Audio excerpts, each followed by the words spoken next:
Ça va la jeunesse? Ça va bien? Ça va bien, je m'appelle Laurent. Je suis un youtubeur. Ça marche. Je fais des petits reportages vidéo pour savoir ce qu'ils pensent les jeunes. Attends, je me mets là, c'est mieux parce que sinon t'as le soleil dans les yeux. Tu travailles à la fête là, non? Non.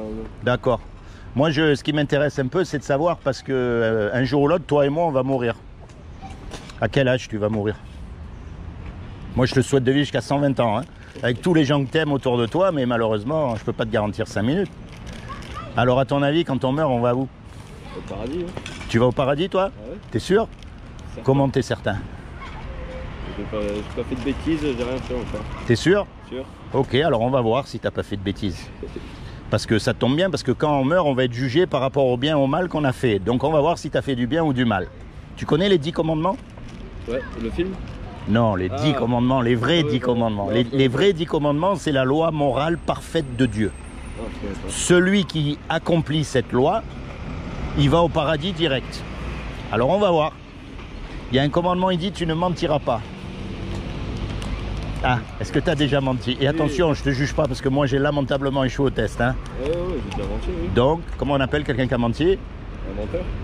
Il y a un commandement, il dit tu ne voleras pas. Est-ce que tu as déjà pris quelque chose qui n'est pas à toi? Peu importe la valeur. Même un petit... Oui, non, mais c'est oui ou non, il n'y a pas de... Oui. Voilà, comment on appelle quelqu'un qui a fait ça? Un voleur. Ah. Il y a un commandement, il dit tu honoreras toujours tes parents. Est-ce que tu as déjà toujours honoré tes parents? Oui. Tu leur as toujours obéi? Ouais. Toujours obéi? Toujours. Tu viens d'admettre que tu es un menteur, crois pas que je vais te croire. Ah, j'ai toujours obéi. T'as remarqué quand on est petit, on n'est pas obligé à nous apprendre à faire des bêtises, hein? On sait les faire tout seul, hein? C'est là qu'on désobéit le plus. Nous, on oublie. Mais Dieu, lui, il n'oublie pas. Tu vois, cette loi parfaite, les 10 commandements, elle nous a été donnée comme un miroir. Le matin, quand tu te lèves, quand tu fais ta toilette, tu te regardes dans le miroir pour te faire présentable. Et bien là, c'est pareil. Tu regardes dans les 10 commandements et tu vois comment tu es à l'intérieur, comment est ton cœur, dans quel état il est. Et malheureusement, toi comme moi, on a échoué. On n'a pas respecté les 10 commandements. Il y a un commandement, il dit, tu ne commettras pas d'adultère. Alors, tu n'es pas marié. Tu vas dire, là, je m'en sors bien. Eh bien non, parce que Jésus a dit, quiconque regarde une femme pour la convoiter, a déjà commis un adultère avec elle dans son cœur. Tu vois, on est tous morts face à Dieu. Eh bien, quand on meurt, on va être confronté à cette loi-là. Et si Dieu te juge par rapport à cette loi, toi, tu seras coupable ou innocent? Tu as transgressé la loi. Donc tu seras... Et si tu es coupable, paradis ou enfer? Reconnais que, tu vois, vu de cet angle-là, puis on n'aime pas le mot enfer, on préférait qu'il n'existe pas. Parce que c'est un endroit terrible, où il y a des grincements de dents, où il y a des regrets éternels, où il y a des flammes qui ne s'éteignent jamais, des vers qui te rongent, qui meurent jamais. C'est fou d'aller en enfer. Moi, je le souhaite à personne. Et pourtant, c'est ce qu'on mérite tous. C'est sûr. Tous. Et ça, c'est la mauvaise nouvelle. Mais heureusement qu'il y a une bonne nouvelle dans l'histoire. C'est que c'est Dieu qui nous a fait. Tu crois en Dieu? Oui. Et quelqu'un, si tu veux, comme Dieu, qui est un créateur, il aime sa création. Donc il nous aime. Et quelqu'un qui nous aime, il ne veut pas nous envoyer en enfer.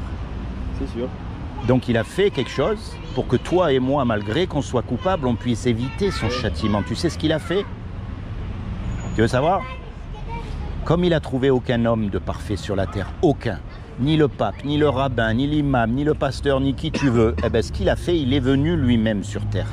Et il s'est habillé avec un corps. Il a pris une forme humaine qui est Jésus. Et il a dit, quiconque croit que Jésus est le Fils de Dieu et qu'il est ressuscité des morts, il aura la vie éternelle à mes côtés. C'est aussi simple que ça, c'est une question de croire, pas de faire. Parce que faire, on ne peut pas faire le bien. Et puis on a déjà fait le mal. Donc on ne peut pas retourner en arrière pour l'effacer. C'est sûr. Donc Dieu est venu pour nous donner le pardon. Tu comprends? Quand Jésus il est mort à la croix, en fait, il est mort à ta place et il est mort à ma place. Et son sacrifice, il a été accepté parce que lui, c'est le seul qui a accompli la loi. C'est le seul qui est parfait. Imagine, on fait un braquage tous les deux. On fait un braquage et on se fait serrer. On passe devant le juge et le juge nous dit, voilà, vous me donnez 50 000 € de caution, vous partez 50 ans en prison.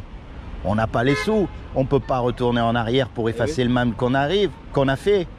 Et donc, il y a un homme qui arrive, ça va? Bonjour, ça va bien? Ça va bien. Impeccable. Bonjour, jeune homme. Impeccable. Il y a un homme qui arrive et qui paye l'amende à notre place. Le juge, il est satisfait. Et nous, même si on est coupable, on est libéré. Et bien, c'est exactement ce que Jésus il a fait pour nous. Tu comprends? Ouais, ouais. Donc aujourd'hui, tout ce que tu as à faire, c'est à accepter ça, c'est à te l'approprier pour toi. Tu dis, voilà, moi, quand je vais être devant Dieu, je vais pouvoir faire deux choses. Baisser la tête et fermer la bouche. Mais Jésus, il est mort pour moi. Il est mort à la croix et je veux qu'il devienne mon avocat pour le jour du jugement dernier. C'est une question de foi, pas de faire. Pas besoin d'allumer des cierges, pas besoin d'aller dans une, je sais pas où. Non, de croire dans ton cœur. Mais maintenant, quelqu'un qui t'a rendu ce service, quand il va te demander un petit service, tu vas lui rendre. On est d'accord? Ouais, ouais. Alors la prochaine fois, par exemple, que tu es confronté au mensonge, tu vas dire, là, si je mens, m'en sors bien. Et puis dans ta tête, tu vas dire, attends, Jésus, il est mort pour mes mensonges. Je ne peux pas continuer à mentir, c'est pas possible. C'est comme si je lui crachais à la figure, parce que lui, il me donne le paradis gratuit pour rien. C'est une grâce, je ne mérite pas. Donc par conscience envers Dieu, je choisis de faire ce que Dieu aime et je repousse de toutes mes forces ce que Dieu n'aime pas. Et c'est ce qu'on appelle la repentance. Tu comprends? Et ça, c'est indispensable. Donc moi, je t'encourage vraiment. Pas comme les hypocrites, tu sais, qui vont dans les lieux de culte le dimanche, le samedi, le vendredi. Ils font les beaux devant tout le monde, mais après, dans la semaine, ils font comme les autres. Non. Toi, quand tu es tout seul, c'est là que tu penses à Dieu. C'est là que tu te rapproches de lui. C'est là que tu lui ouvres ton cœur, que tu lui parles, que tu lui dis, voilà, moi je suis jeune, j'ai tout l'avenir devant moi, je me pose des questions. Il n'y a que toi qui peux dire ce que tu as dans ton cœur. Tu vois, personne ne peut prier pour toi. C'est que toi qui peux faire ça. Et petit à petit, tu te rapproches de lui et tu apprends à le connaître. Tu as une Bible à la maison?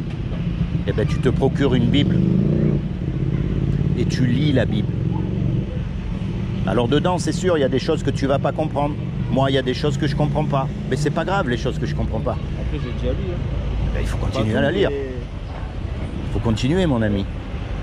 Et ce que tu comprends, tu le mets en pratique dans ta vie. Et Dieu te donnera de plus en plus de compréhension. Ça, c'est un livre qui se lit pas juste comme les, comment on dit, comme les romans. Tu l'as avec toi, tu le lis. Un passage, deux passages, tu continues et petit à petit, ton esprit il change. Tes pensées, tes idées, tes désirs, tout ça, ça va changer. Tu comprends? Tu comprends ce qu'est le salut maintenant? Nous, on mérite l'enfer. Mais Dieu, par amour, il est venu nous délivrer. Et tout ce qu'on a à faire, c'est à l'accepter. C'est ça qui est fou. On n'est pas obligé d'aller porter une croix pendant des kilomètres ou de se faire flageller ou d'aller à la Mecque ou d'aller à Lourdes ou d'aller ailleurs. Non! C'est quand on est tout seul. Tiens, en souvenir, je vais te laisser un petit livre parce que quand même, les paroles, tu sais, elles s'en vont, mais les écrits, ils restent. Ça s'appelle Le Saut. Merci. Et ça, c'est ma dernière question. Est-ce que tu sauterais d'un avion sans parachute? Non. Et pourtant, un jour, tu vas sauter dans la mort. Est-ce qu'il n'y aurait pas un parachute pour sauter dans la mort? Et est-ce que ce parachute, ça ne serait pas Jésus qui peut te garantir dès maintenant que tu es sauvé et que tu vas au paradis? Tu vois? Ouais, ouais. C'est comment ton prénom? Romain. Romain. Sois béni, Romain. Merci. D'accord? Je demande au Seigneur qui t'accorde le désir de ton cœur, qui se révèle à toi comme ton sauveur et ton Seigneur surtout. Hein, qui te permette de rentrer dans ta destinée éternelle et surtout qui te détourne du péché à tout jamais. Ok Romain, sois béni. Merci. Allez, ciao ciao.